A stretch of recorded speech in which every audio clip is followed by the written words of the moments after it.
नमस्कार, हर हर महादेव, जय भोलेनाथ। आप सभी का स्वागत है आपके खुद के यूट्यूब चैनल पर जिसका नाम है चाचा के फैक्ट्स। मैं नितिन हूँ, कहानियाँ सुनाता हूँ।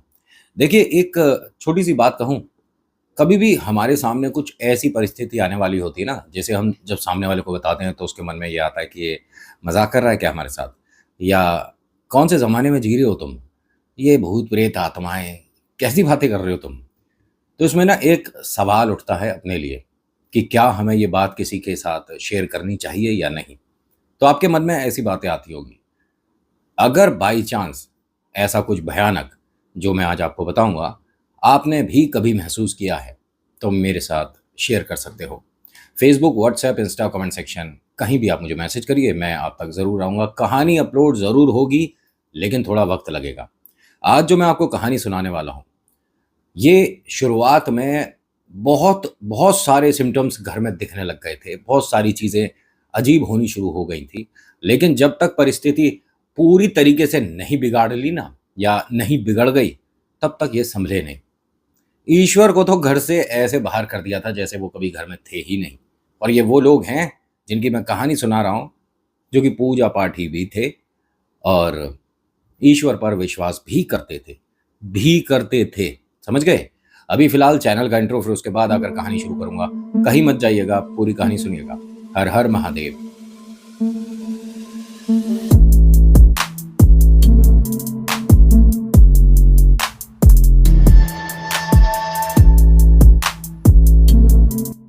कहानी शुरू करने से पहले मेरी आप सभी से रिक्वेस्ट है कि पसंद आती है तो प्लीज लाइक करिए, शेयर करिए, कमेंट में लिखिएगा हर हर महादेव, आपका नाम, आपकी जगह, कहां से आप ये वीडियो देख रहे हो।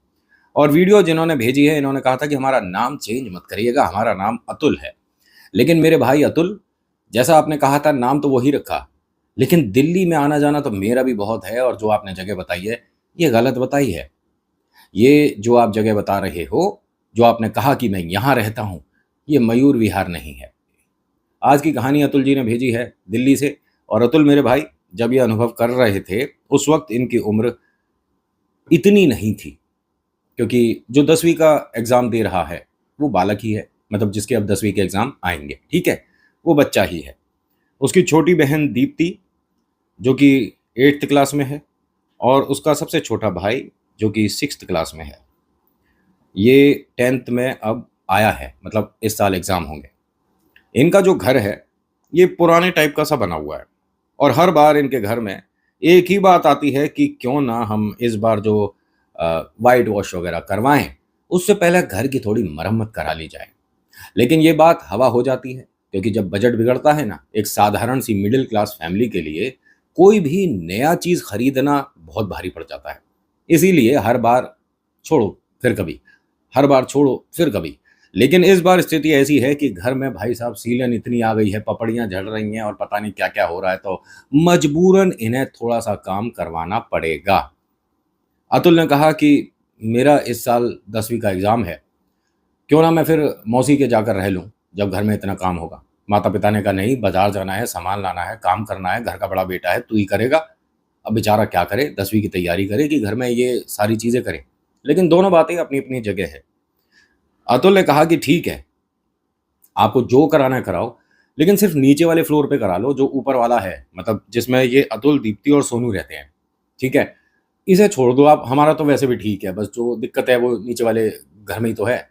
मम्मी पापा ने कहा कि दिमाग तो इसने लड़के ने ठीक लगाया, क्यों ना सिर्फ इस नीचे वाले फ्लोर पर ही काम करवाते हैं, थोड़े पैसे भी कम लगेंगे, और अगले साल जब पैसे जमा करेंगे तो इस वाले को ठीक करा लेंगे, कल से कराएंगे, परसों से कराएंगे, ऐसा कुछ हिसाब किताब चल रहा है। वाइट वॉश वाले से बात हो गई, और जो इनके मिस्त्री आएंगे उनसे बात हो गई है, सभी से बात हो चुकी थी, सब कुछ फाइनल था। लेकिन बस ये डिसाइड नहीं कर पा रहे थे कि कौन सी तारीख से शुरू करा जाए, काम कौन से दिन से शुरू करा जाए। यहाँ अब आपके मन में एक सवाल आया कि नितिन, प्रेतों की कहानी है, कब आएंगे? पूरी कहानी में अब यही आएंगे। समय 11:45 के आसपास का था, रात का। अतुल पढ़ाई कर रहा था, दीप्ति और सोनू सो चुके थे। ये तीनों एक ही कमरे में रहते हैं, और कमरा काफ़ी बड़ा है। इसने जो अपनी पढ़ने की टेबल लगा रखी थी वो एक विंडो के बिल्कुल नज़दीक लगा रखी थी, और गर्मियों का समय था तो ये जो खिड़की है उसे खोल कर आराम से पड़ता था, सामने पेड़ वेड़ और माहौल एकदम अच्छा सा, थोड़ा सा डरावना, लेकिन इन्हें मतलब ही नहीं डर से। भाई भूत प्रेत आत्मा जब तक आमना सामना ना हो तब तक कुछ होते थोड़ी ना है। ये तो मजाक है, मनगढ़ंत बातें हैं, मनगढ़ंत कहानियां हैं, पिक्चर सीरियल वेब सीरीज तक के लिए ठीक है, असली जिंदगी में कहाँ होते हैं? यहीं होते हैं जहां बैठे हो। एक बार एहसास हो गया ना, तो फिर ढूंढने की जरूरत ही नहीं पड़ती है। अतुल जिस जगह बैठकर पढ़ रहा था, तकरीबन आधे एक घंटे से पढ़ रहा था, तो थोड़ा सा सोचा कि स्ट्रेच कर लिया जाए, थोड़ा सा अब रिलैक्स कर लिया जाए। तो पेपर को कुछ ना कुछ फोल्ड करके कुछ बनाकर, वो हम प्लेन बनाते हैं ना, हवाई जहाज, इस तरह से उड़ा देते हैं, तो विंडो के पास खड़े होकर प्लेन बना रहा था। तो देखता क्या है कि एक महिला और एक आदमी इनके घर तक आए, और ये शांत खड़ा है, और इसके कमरे की बहुत ज़्यादा रोशनी भी ऑन नहीं है, क्योंकि ये टेबल लैंप से पड़ता था, और बहुत ही मतलब ज़रूरत के हिसाब से लाइट होती थी वो। तो इसलिए जो नीचे वो प्रोग्राम कर रहे थे, उन्हें ऐसा लगा कि पूरा घर सो चुका है। ठीक है। और जिस जगह इनका मकान है, आगे जाकर वो दीवार बंद होती है, यानी ये रोड आगे जाके बंद हो जाती है। तो लोगों का इस तरफ से आना जाना, या मेन रोड या कि चलती हुई रोड नहीं है। जब ये यहाँ पर इनको नीचे देख रहा था, जो आदमी औरत आए थे, इसके घर तक आए थे, मतलब इसके गेट तक आए थे। तो जब ये उन्हें देख रहा था, वो बस आए और एक तरह से बस देख कर चले गए। इसे समझ नहीं आया कि शायद कोई मम्मी पापा से मिलने आया था, और लाइट बंद देख कर ये वापस लौट गए। मुझे आवाज़ देनी चाहिए थी कि अंकल आंटी अभी हम सब जाग रहे हैं, आपको अगर बात करनी है तो डोरबेल तो बजाओ। इन्होंने डोरबेल नहीं बजाई। अब समय हो रहा था 11:05 11:20 के आसपास का। ये नीचे आया और आके मम्मी पापा को बताता है। वो जगे हुए थे। उन्होंने कहा कोई भाई साहब मिलने आए थे, तो बेटा उन्होंने डोरबेल तो बजाई नहीं। मुझे नहीं पता पापा, मैं तो विंडो पर था ना। तो मम्मी ने कहा कि तू पढ़ाई कर रहा है कि विंडो से इधर उधर झांकता फिर रहा, पढ़ाई नहीं करनी, टेंथ है तेरा? अरे मैं पढ़ाई ही कर रहा हूँ, मैं तो 7 बजे से पढ़ाई कर रहा हूँ, थोड़ी सी देर के लिए उठ गया था, मैं तो बस ये बताने आया था मैं जा रहा हूँ पढ़ने। ये वापस चला गया। अब इसकी आंख लग गई, ऊपर जाकर पढ़ते पढ़ते थोड़ी सी आंख लग गई, और जब आंख खुली तो 2:15 बज रहे थे। इसने विंडो हल्की सी बंद कर रखी थी, ऐसे ही देखने के लिए कि भाई अब बाहर मौसम कैसा है। हल्की सी विंडो खोल कर देखी तो वो दोनों इनके घर की तरफ देख रहे हैं, और उन दोनों ने एक साथ एक छोटी सी कोई मटकिया बोलूँगा, ठीक है, छोटी सी मटकिया पकड़ रखी है दोनों ने मिलकर। इसे समझ नहीं आया क्योंकि इसने आज से पहले ये सब देखा नहीं था। अब ये देख रहा है उसे, अतुल, और वो दोनों न जाने क्या पढ़ रहे हैं, क्या कर रहे हैं। और इनके घर के चौखट पर सामने, थोड़ा सा रोड से हटकर और इनके घर के रैंप के नीचे, वहां पर रख कर 2 बार इन्होंने चक्कर लगाया, वहीं खड़े खड़े। अतुल को समझ नहीं आ रहा कि ये हो क्या रहा है, कभी देखा नहीं ना। और वो उसके बाद चल दिए। इसने एक काम बहुत बढ़िया किया, जिसकी वजह से इन्हें मौका मिला थोड़ा सा सुधरने का या संभलने का।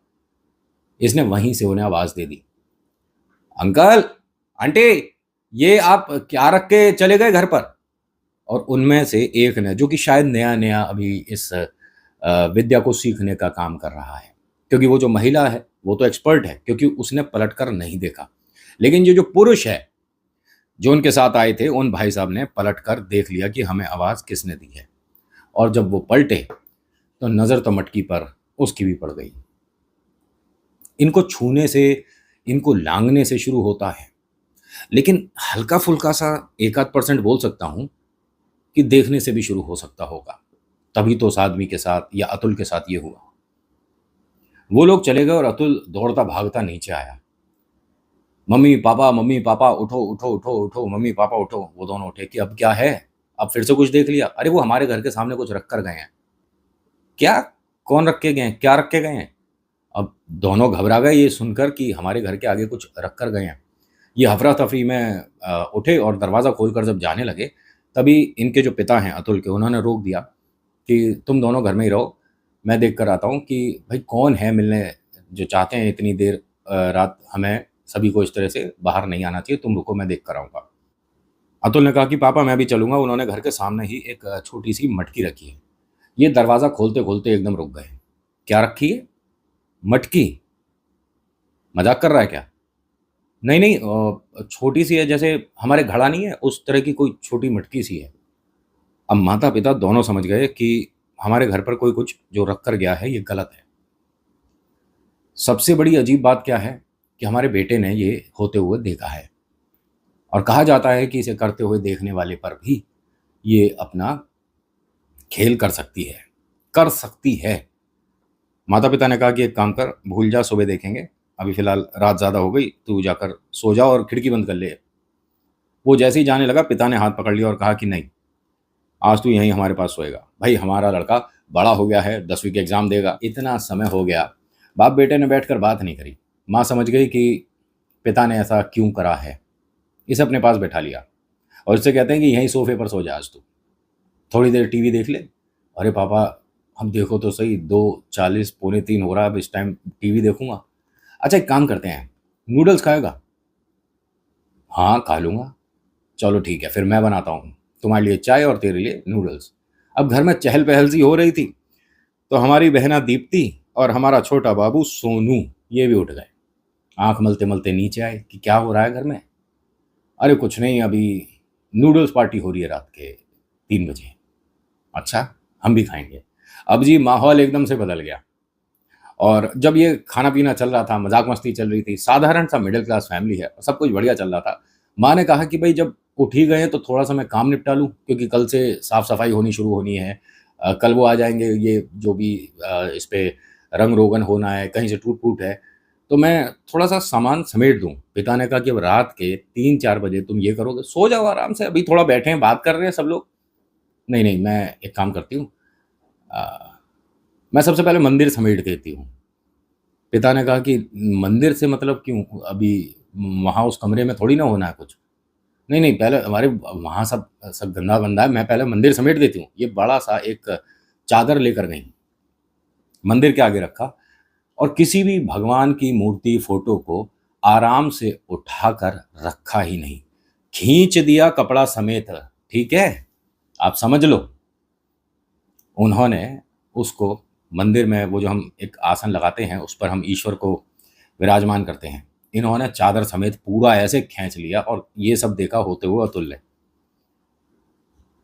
सब उसने चादर में रखा, जितने भी ईश्वर की प्रतिमाएं थी, मूर्तियां खंडित हो गई, क्योंकि वो रखी नहीं गई थी, फेंकी गई थी। इस तरह से तो खंडित होंगी ही। अब यहाँ अतुल ने पिता से आकर कहा कि मम्मी ठीक है?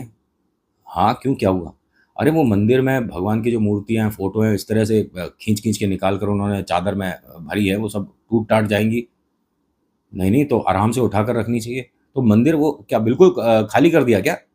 अरे मंदिर में थोड़ी ना होना है, ये कहाँ है? वो उठ के गए तो देखते क्या है कि वो सारी जो भी चीज़ें थी मंदिर की दराज में, जो रखते हैं हम, अगरबत्ती, धूप बत्ती, पुस्तकें, उन सबको एक कोने में रख कर मतलब माचिस जलाने की कोशिश कर रही थी। पिता एकदम आ गए, उन्होंने हाथ से ये मैच बॉक्स छीना और कहते हैं कि दिमाग विमाग ठीक है, क्या कर रही? अरे इसकी जरूरत थोड़ी ना है घर में, इसे क्यों रखा हुआ है हमने? किसकी जरूरत नहीं है? तो एक काम कर, पहले यहाँ से खड़ी हो, बाहर आ जा। नहीं नहीं, मैं यहाँ ठीक हूँ, जो ठीक नहीं था वो मैंने ठीक कर दिया है, अब मैं ठीक हूँ। अब देखिए, अतुल, दीप्ति और सोनू, ये तीनों इस बात से अनजान हैं कि इस तरह की कोई शक्तियाँ एग्जिस्ट करती हैं, और जब वो किसी पर आती हैं, किसी के माध्यम से बात करती हैं, तो जो हम पिक्चर में देखते हैं ये तो कभी कभी 1% है, उससे ज़्यादा भयानक खेल होते हुए लोगों ने देखे हैं अपनी आंखों से। और जिसे हल्का फुल्का सा डाउट हो, वो मेहंदीपुर बालाजी जाओ, प्रसाद मिले खाओ, और जब गेट तक आओ उससे पहले पलट कर देखो और बोलो आपका स्वागत है, आ जाओ। बस इतना बता देना मुझे कि कहानी किस समय सुनानी है और शुरुआत कहाँ से हुई थी। मैं अच्छे से सुनाऊंगा, कोशिश करूंगा। वैसे मैं अच्छे से क्या कहूँ अपने आप कि कैसे सुनाता हूँ, वो तो आपके ऊपर डिपेंड करता है। जब होकर आओ तो मुझे बताना। और हाँ, अगर आप पर कोई प्रेत बाधा है तो आप अकेले मेहंदीपुर बालाजी न जा पाओगे, न जाने की इच्छा होगी, नहीं पहुंच सकते। भगत जी के साथ जाओगे तभी उतारा होगा, अकेले तो तुम घूमने जाओगे, और तुम्हारे साथ जो जा रहा है ना, जिसकी वजह से तुम जा रहे हो, वो द्वार पर या सीमा पर ही रुक जाता है। जब वापस जाओगे तो वहां से साथ। समझ गए? होता क्या है कि अतुल ने जब इस तरह से होते देखा, तो माँ को देखकर ये कभी डरे नहीं थे, लेकिन आज उन्हें देखकर डर लग रहा है, क्योंकि वो बार-बार मतलब अजीब से जैसे होता है ना, किसी को हम डराने के लिए चेहरा बनाते हैं, या हम पलक नहीं झपका रहे और लगातार उसे देख रहे हैं, या हम जो बोल रहे हैं हमारी समझ के बाहर है, उन शब्दों को हम नहीं समझ पा रहे, ठीक है? जी पलटना समझते हो ना, इस तरह का कुछ हो चुका था। पिता को एक बात पता थी बस, लेकिन ये करते कैसे हैं ये नहीं आता था, कि जब इस तरह की कोई समस्या होती है ना, तो हनुमान जी का नाम लेना होता है। आप हनुमान चालीसा करेंगे, आप पंचमुखी पढ़ेंगे, आप दुर्गा कवच पढ़ेंगे, तो प्रेत घर में नहीं रुक सकता। लेकिन करना कैसे उसे ये नहीं समझ आता, क्योंकि आप साधारण तरीके से भी हनुमान चालीसा पढ़ते हैं तो मन में बहुत बातें आती है कि इसका तरीका ठीक नहीं है क्या हमारा, तभी तो भगवान हमारी नहीं सुन रहे। इसके साथ भी ऐसा ही हुआ। अतुल से पिता कहते हैं कि तुझे हनुमान चालीसा आती है ना, माँ के पास बैठकर सारे जने हनुमान चालीसा पढ़ेंगे। हनुमान चालीसा अभी इस वक्त? हाँ हाँ, क्या हो गया भाई, पूजा पाठ करने का कोई टाइम थोड़ी ना होता है। जैसे ही इन्होंने शुरू करा, माँ ने इन्हें डांटा और तीनों को कहा कि मैं अभी तीनों को पढ़ने बैठा दूंगी, नहीं तो सारे जाओ और जाके सो। अब समय देख रहे हो क्या हो रहा है। अब ये दीप्ति और सोनू तो गए अपने रूम की तरफ, लेकिन अतुल दरवाजा खोलकर बाहर की तरफ चल दिया। बाहर जाता है, मटकी उठाता है, थोड़ा सा आगे जाता है और उसे चौराहे पर जो इनके घर से लेफ्ट हैंड साइड पर हुआ करता था, वहां जाकर फेंक देता है। गलती क्या हुई कि इसे फेंकते देखा किसने, जो कि इस रोड पर पहरेदारी करता है, जो हमारा गार्ड है, जो गेट कीपर है, जो चौकीदार है, ठीक है। उसने देखते ही पहचान लिया और कहा कि अतुल बेटा ये क्या कर रहे हो। अतुल ने कहा कुछ नहीं, ये पता नहीं कौन अंकल आंटी आए थे, हमारे घर के आगे रख गए थे और बस इसे हटा रहा हूँ। और आप अब गए नहीं, आप तो इस टाइम तक चले जाते हो। उन्होंने बताया कि नहीं, हम 6 बजे ही जाते हैं बेटा। और कौन अंकल आंटी आए थे, मैंने तो किसी को नहीं देखा। नहीं नहीं, अभी तो आए थे कुछ देर पहले। अब ये बात कर रहे थे तभी पिता बाहर आए और उन्होंने कहा अतुल अंदर चल। और फिर गार्ड देखा, गेट कीपर जो था, उससे कहा कि तुमने देखा था किसी दो जनों को।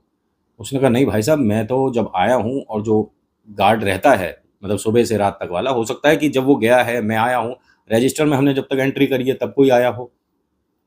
हाँ, ये हो सकता है, लेकिन कोई बात नहीं। लेकिन ये सब क्या है यहाँ पर? एक आपके घर में झाड़ू होगी, मैं इसे ज़रा साफ़ कर देता हूँ, रोड पर ऐसे अच्छा नहीं लगता ये सब, कौन करके गया है ना जाने। तो एक अतुल झाड़ू लेकर आया घर से। इन्होंने उस सभी को, जो भी उसमें सामान था, और काफ़ी अच्छे से करा हुआ, भयानक था वो वाला, ठीक है? सभी इन्होंने कॉर्नर पर करा, नाली के पास में, कि सुबह कूड़े वाली गाड़ी आएगी तो उसमें डाल देंगे। और वो झाड़ू ये वापस घर ले आए। समझ गए ना, नहीं लानी चाहिए, या उसे ज़मीन पर 2 बार पटक दो, फिर लेकर आओ, या पलट कर उल्टी दिशा में रख दो घर के और गेट के बीच में। घर में लाने के बाद इन्होंने रख दी। सुबह अतुल, दीप्ति, सोनू और इनके मम्मी पापा, पांचों की तबीयत थोड़ी थोड़ी खराब है। ये जो पिता हैं दफ्तर नहीं जा पा रहे, आज सिर बहुत घूम रहा है। जो माँ है, सुबह से ही उनको मतलब बार बार आंखों में दर्द महसूस हो रहा है। अतुल, दीप्ति और सोनू इतनी गहरी नींद में चल रहे हैं कि उठने के बाद, बैठने के बाद भी इनके चेहरे से साफ लग रहा है कि भाई बहुत तेज नींद आ रही है। इनका ये पूरा दिन निकल गया भाई साहब। रात में इनके घर में इन्हें रोने की आवाजें आनी शुरू हो गई।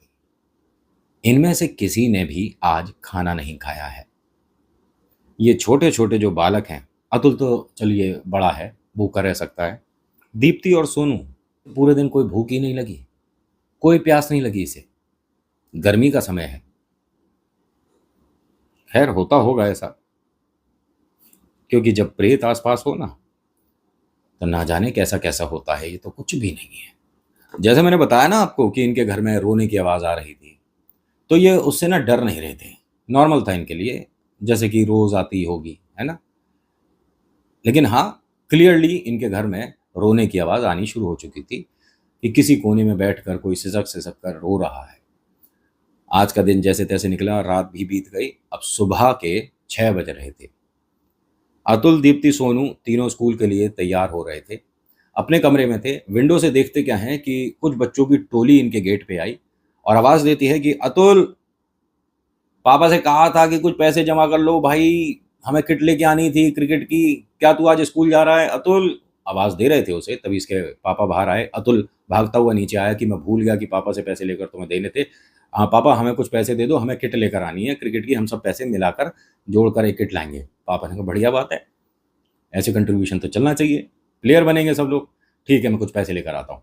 वो गए, वॉलेट से जब पैसे निकाल रहे थे तो ऊपर से दीप्ति और सोनू उन बच्चों को लगातार देख रहे थे, जिनमें से एक बच्चे ने छुपते छुपाते एक बॉल गमले के पास में नीचे की तरफ रख दी और उस पर मतलब एक तरफ सिंदूर से कुछ, या सिंदूर की कटोरी में डुबाई हुई इस तरह से, मान लो हरे कलर की बॉल थी जिस पर एक जगह कुछ एक बड़ा रेड डॉट टाइप का था, छुपाकर वो बच्चा इस भीड़ में से न जाने कहाँ चला गया। और इस बच्चे को इनमें से किसी ने भी कभी देखा नहीं था कॉलोनी में। मतलब किसी की नज़र तो क्या ही पड़ी, सिर्फ अगर दीप्ति और सोनू की बात करें तो वो कहते हैं कि हमने उन बच्चे को कभी देखा नहीं था। अब वो दौड़ते हुए नीचे आए कि भैया आपकी बॉल रह गई, भैया आपकी बॉल रह गई। बच्चा तो जा चुका है। अतुल ने कहा कि अरे क्या हो गया, किसकी बॉल रह गई? तुम दोनों तैयार हो गए स्कूल के लिए? भैया अभी कोई एक भैया आए थे और वो उस गमले के पीछे एक बॉल रख कर गए हैं। पिता भी आ गए और पिता ने कहा दीप्ति सोनू से कि कौन आया था, तुमने देखा उसे? अरे हाँ, हम विंडो से देख रहे थे ना, घर में आके इन्होंने इस वाले गमले के पीछे एक बॉल रखी है। तू बेटा अंदर जा, दीप्ति सोनू तुम दोनों अंदर जाओ। पापा हमने देखा है, और वो एक तरफ से रेड रेड सी भी हो रही थी। अरे जाओ, तुम दोनों को बोला ना यहाँ से। पिता हर बार कोशिश करता है कि किसी भी तरह की कोई भी बला हो तो वो मुझ पर आए, बालकों पर नहीं आए, धर्मपत्नी पर कोई समस्या ना आए। उन्होंने जाकर देखा, गमले के पीछे वास्तव में एक बॉल छुपाई हुई सी रखी थी। उन्होंने गमला साइड करा, इतने में एक बच्चे ने बॉल उठा ली कि अंकल आप क्या करोगे इसका, ये हमारे खेलने के काम आएगी। और उसने वो बॉल उठा ली, उसने वो बला उठा ली। बॉल लेकर वो बच्चा चला गया। इनके घर में अब फिलहाल कुछ परसेंटेज कम हो चुका है, क्योंकि वो जो कर रहा था ना, वो इस घर के लिए इतना बुरा बुरा कर रहा था कि ना जाने शायद शमशान में बैठकर इनके लिए अच्छे से तैयारी कर रहा है। शमशान घाट में बैठकर भी होते हैं ये काम, कब्रिस्तान में बैठकर किसी के लिए कुछ पढ़वाना, पता है ये चीज़ें हैं। घर पर कुछ छोड़ो ना छोड़ो, पानी की छींटें भी काम कर जाती हैं। कुछ लाओगे छुपाओगे, ऐसे कोई ना कोई अतुल, कोई ना कोई दीप्ति, कोई ना कोई सोनू देख ही लेगा। अगर पानी है, क्या पता पड़ रहा है, वो अगर पानी लेकर आता, इन पौधों पर छिड़क देता, तब भी काम शुरू हो जाता। और ये मजाक नहीं है, ऐसा होता है, सुनी है मैंने चीज़ें, और कुछ पर उतरते देखे भी हैं। अतुल, दीप्ति, सोनू स्कूल के लिए तैयार हुए, यहाँ से स्कूल निकल गए।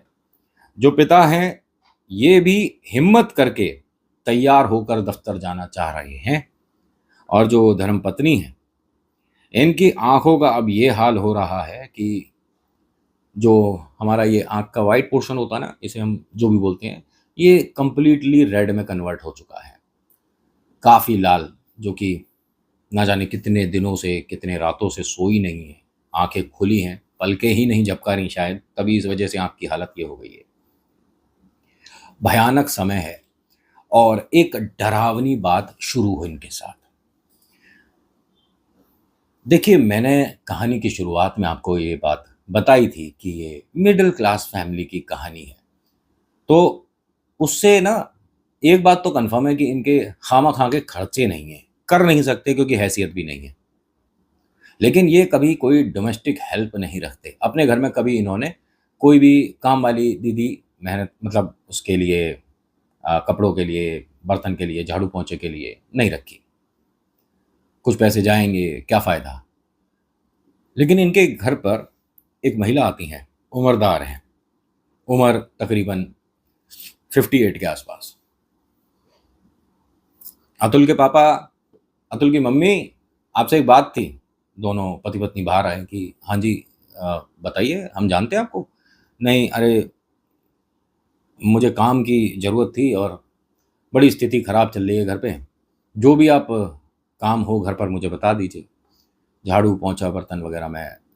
अरे अम्मा जी, आपकी उम्र देखो, आप घर जाओ, आराम करो।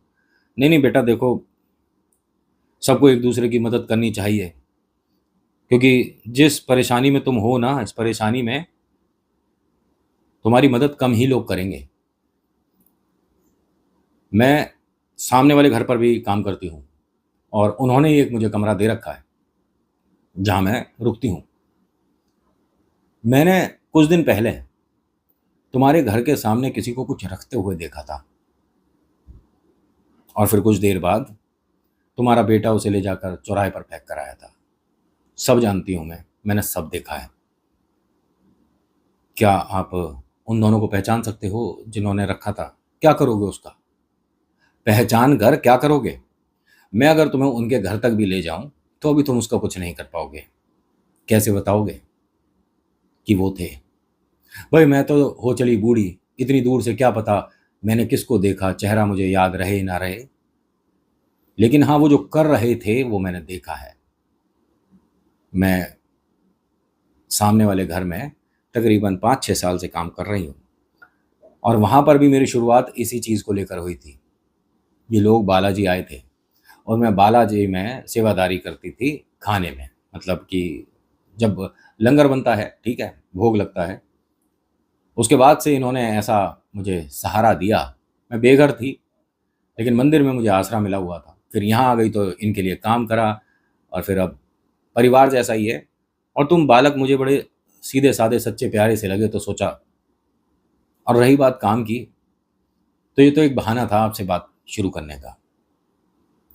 बच्चों, तुम्हारे घर में समस्या आ चुकी है और अपने बच्चों को ज़्यादा बाहर या अकेले मत छोड़ना अभी फ़िलहाल, क्योंकि उस बालक ने उठाया है।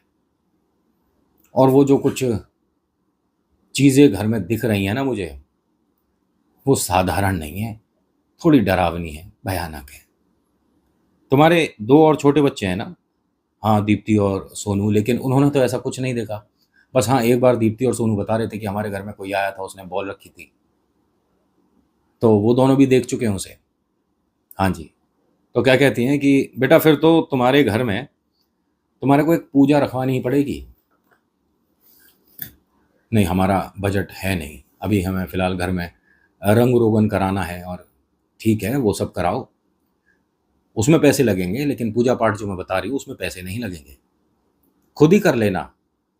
इसमें ज़रूरत नहीं है किसी पंडित की, किसी विद्वान पंडित की, किसी भगत की, या कोई आपको यहाँ से मेहंदीपुर बालाजी जाने की। मैं नहीं कहूँगी, लेकिन अपने घर में, अपने लिए, अपने बच्चों के लिए ये काम तो आपको करना पड़ेगा। लेकिन मैंने बताया, अम्मा जी हमारे पास पैसे नहीं हैं। उन्होंने कहा कि पैसों की ज़रूरत ही नहीं पड़ेगी, क्योंकि जो आए हुए हैं ये पैसों पर हैं ही नहीं। ये आप पाँचों पर सेहत के लिए छोड़ा है, जिनमें से कहना नहीं चाहिए, एक तो ऐसा है जिसको समस्या इतनी ज़्यादा हो जाएगी कि शायद बाकी 4 का वो साथ छोड़ दे। इसलिए जितनी जल्दी हो सके पूजा करवा लो घर में। इन्होंने चीज़ें बताई जो कि घर में ज़रूरी हैं आपको लाकर रख देनी। एक चीज़ बताऊँ आपको कि अतुल के माता-पिता पर ऐसा कोई प्रेत का साया नहीं है, लेकिन प्रेत उस घर में है तो थोड़ा बहुत सिम्पटम्स या उसकी करवट या उसका थोड़ा-सा हल्का-सा एहसास हो रहा है, लेकिन इनके माध्यम से अभी उसने कोई बड़ा खेल नहीं किया था। तो ये आराम से खड़े होकर इनकी बातें सुन रहे थे। अतुल के पिता ने कहा कि बताइए मुझे कि कौन-सी चीज़ लेकर आनी है, पूजा-पाठ में कैसे क्या होगा? तो उन्होंने कहा कि घर से थोड़ा-सा आगे जाते हैं तो एक नीम का पेड़ है। नीम के पेड़ से कुछ 5-6 डंडियाँ जो होती हैं, जैसे कि दातुन जिनसे बनता है, उतनी बड़ी-बड़ी कुछ 5-6 डंडियाँ ले आओ। और क्या-क्या लाना होगा अम्मा जी? और आपके घर में लाल चूड़ियाँ होंगी तो 11 चूड़ियाँ चाहिए। हाँ, होगी। सिंदूर की डिबिया चाहिए जो कि दोबारा इस्तेमाल नहीं होगी। हाँ जी, मिल जाएगी। घर में तकरीबन 8 नींबू चाहिए, 8 गिलास चाहिए, जो कि काँच के हों, जो कि दोबारा बाद में इस्तेमाल नहीं होंगे। इनको समझ जाना चाहिए कि ये किस तरह की पूजा है, ये तो टोटके के समान होते हैं सारे, लेकिन ये कर रहे हैं वो सब। क्यों मना कर रही हैं ये?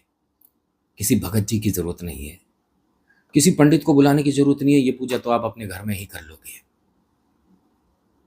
ये समझ रहे हो कौन है? ये मूर्ख चल दिया सामान इकट्ठा करने के लिए। नीम, नींबू, गिलास पारदर्शी, जिसे हम ट्रांसपेरेंट कहते हैं, कांच के, और वो उसके अंदर घर में आने के लिए अच्छी जगह बना रही हैं जहां वो बैठकर ये सब करेगी। जो अम्मा जी हैं, जिसने बताया कि मैं सामने ही रहती हूँ, जाकर एक बार पूछ तो लेते कि उनके यहाँ रहती है कि नहीं। क्या बताया था इन अम्मा जी ने? ध्यान से सुना था मेरी बात? कि मंदिर में मैं सेवादार हूँ, खाना तैयार करती हूँ बालाजी के लिए। आपको कुछ बातें अटपटी नहीं लग रही?